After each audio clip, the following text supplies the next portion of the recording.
Hello friends, तर आज काय स्पेशल स्वामी भक्ती या चॅनलवर मी तुमचं पुन्हा एकदा नव्याने स्वागत करते। तर आज आपण आपल्या व्हिडिओमध्ये पाहणार आहोत श्री नवनाथ भक्तिसार कथामृत, अध्याय 3, मारुती व मच्छिंद्रनाथ यांची भेट, मच्छिंद्रनाथाचे स्त्री राज्याकडे गमन।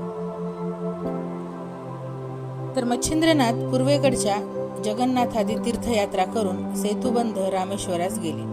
तेथे मारुती स्नान करून बसणार तोच पाऊस पडू लागल्यामुळे तो आपणास राहावयाकरिता दरडी उकरून गुहा करू लागला। हे मारुतीचे कृत्य पाहून मच्छिंद्रनाथास विस्मय वाटला। त्याने मारुतीला म्हटले की, मर्कटा, तू अगदी मूर्ख आहेस। शरीराच्या संरक्षणाकरिता तू आता सोय करत आहेस रे। अरे, पाऊस एकसारखा सपाटून पडत आहे। आता तुझे घर केव्हा तयार होईल? घरात आग लागल्यानंतर विहीर खणावयास लागावे, तद्वत पाऊस पडत असता तू आता घराची तजवीज करतोस, हे काय? असे मारुतीला मच्छिंद्रनाथाने म्हटल्यानंतर, तू असा चतुर दिसतोस, कोण आहेस? म्हणून मारुतीने मच्छिंद्रनाथास विचारले। तेव्हा मी जती आहे व मला मच्छिंद्र म्हणतात, असे त्याने उत्तर दिले। त्यावर तुला जती असे लोक कोणत्या अर्थाने म्हणतात? असे मारुतीने मच्छिंद्रास विचारले। तेव्हा माझा शक्ती प्रताप पाहून लोक मला जती म्हणतात, असे त्याने उत्तर दिले। त्यावेळेस मारुती म्हणाला, आजपर्यंत आम्ही एक हनुमंत जती आहे असे ऐकत होतो। असे असता तुम्ही एक नवीनच जती एकाएकी उत्पन्न झालात। पण आता ते कसेही असो, मी काही दिवस मारुतीच्या शेजारी होतो। यास्तव त्याच्या कलेचा 1000वा हिस्सा माझ्या अंगी महान प्रयासाने आला आहे। तो मी या समयी तुला दाखवितो। त्याचे निवारण कसे करावे ते तू मला दाखव, नाहीतर जती हे नाव तू टाकून दे। याप्रमाणे मारुतीने मच्छिंद्रनाथास किंचित लावून म्हटल्यानंतर त्याने उत्तर दिले की, तू मला कोणती कला दाखवित आहेस ती दाखव, तिचे निवारण श्री गुरुनाथ करील। हे ऐकून मारुतीचा अत्यंत राग आला।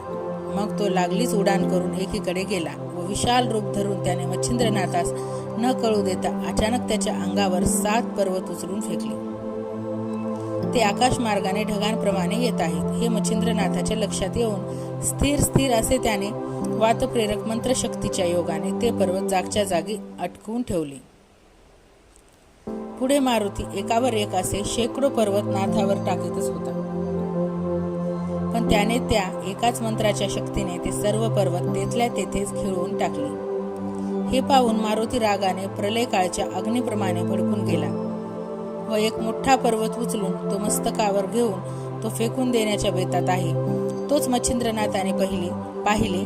मग नाथाने समुद्राचे पाणी घेऊन वायू आकर्षण मंत्र म्हणून जोराने ते मारुतीच्या अंगावर शिंपडले आणि त्याला तिथल्या तिथे जसाच्या तसा खिळून टाकला। त्यावेळी त्याचे चलनवलन बंद झाले। मारुतीने वर हात करून मस्तकावर पर्वत धरून ठेविला होता तो तसाच राहिला। ते पाहून वायूने आपल्या पुत्रास पोटाशी धरले। नंतर त्यास या संकटातून सोडविण्याकरिता वायूने मच्छिंद्रनाथास विनंती केली। ती नाथाने मान्य करून पुन्हा उदक मंत्रून शिंपडली। तेने करून पर्वत जिथल्या तिथे गेला व मारुती ही पूर्वस्थितीवर आला।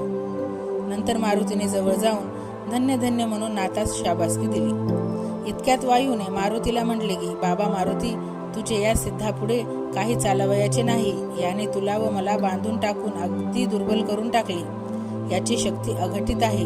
तू कदाचित मला असे म्हणशील की, तुम्ही आपल्या तोंडाने त्याच्या मंत्रांच्या सामर्थ्याची प्रौढी वर्णन करून दाखविता, तर माझी शक्ती ईश्वराच्या हातात आहे आणि याने आपल्या भक्तीच्या जोराने सकल दैवते आपली ताबेदार करून टाकली आहेत।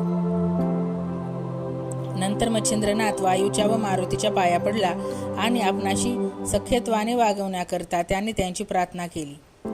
तेव्हा ते दोघे नाथास प्रसन्न चित्ताने म्हणाले की, तुझ्या कार्याकरिता आम्ही उभयता झटून तुला सर्व प्रकारे सहाय्य करू व पाहिजे तसे करून तुला सुख देऊ। असे प्रफुल्लित मनाने बोलून आता आपण जती आहोत असे तू खुशाल सांगत जा, असे मारुतीने वरदान दिले। त्यावेळेस मच्छिंद्रनाथाने मारुतीस विचारले की, मी जती या नावाने विख्यात होईल हे तर ठीकच आहे, पण माझ्या मनात एक शंका आली आहे, तिची आपण निवृत्ती करावी।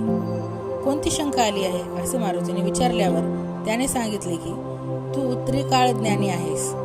असे असता माझ्याशी विनाकारण वितंडवाद कशासाठी केलास? तुझी माझी नागश्वताच्या झाडाखाली पूर्वीच भेट झाली होती। त्यावेळेस साबरी विद्येचे मजकडून कवित्व करून तू मला वरदान दिले आहेस असे म्हणता हा बखेडा का उत्पन्न केलास? हे ऐकून मारुतीने मच्छिंद्रनाथाचे असे समाधान केले की जेव्हा तू समुद्र स्नान करीत होतास त्यावेळेस मी तुला ओळखल्यावरून तुझ्या जवळ आलो. तू कवी नारायणाचा अवतार आहेस व मत्स्यईच्या पोटी जन्म घेतलास हे पक्के ठाऊक होते.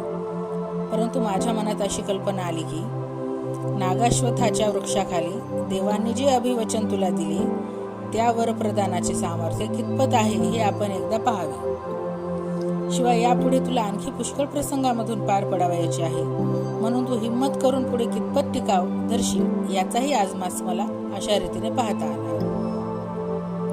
असो. नंतर मारुती म्हणाला, तू आता ते येथून स्त्री राज्यात जा आणि तेथे खुशाल ऐश आराम कर. तुझी भेट झाली हे एक फारच चांगले झाले.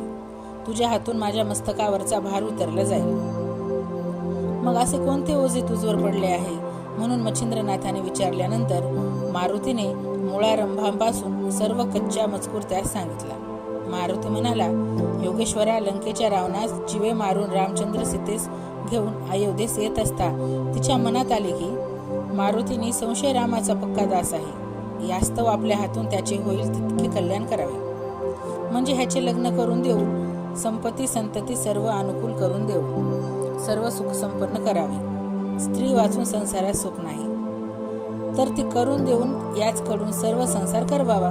परंतु हा ब्रह्मचारी असल्याने माझे भाषण मान्य करेल की नाही असा संशय तिच्या मनात आला.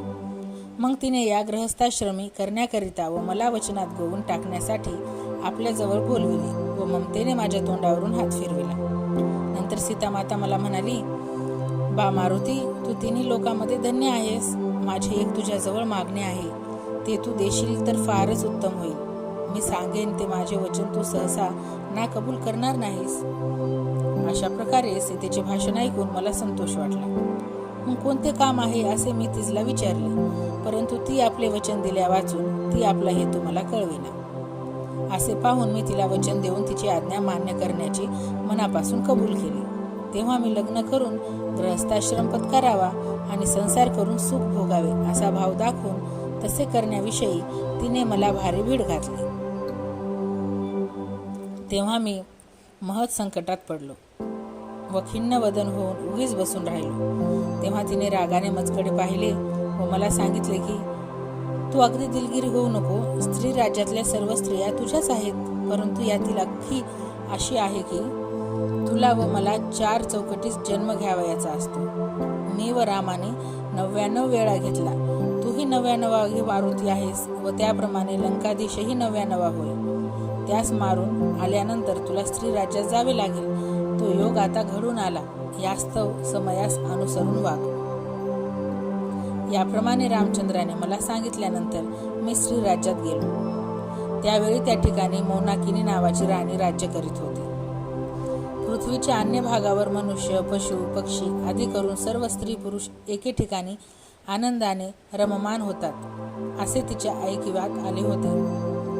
ही कल्पना मनात उद्भवताच तिच्या अंगाचीही लाही लाही होऊन गेली. मग प्रत्यक्ष मारुतीचा संग घडावा म्हणून ती अनुष्ठान करू लागली.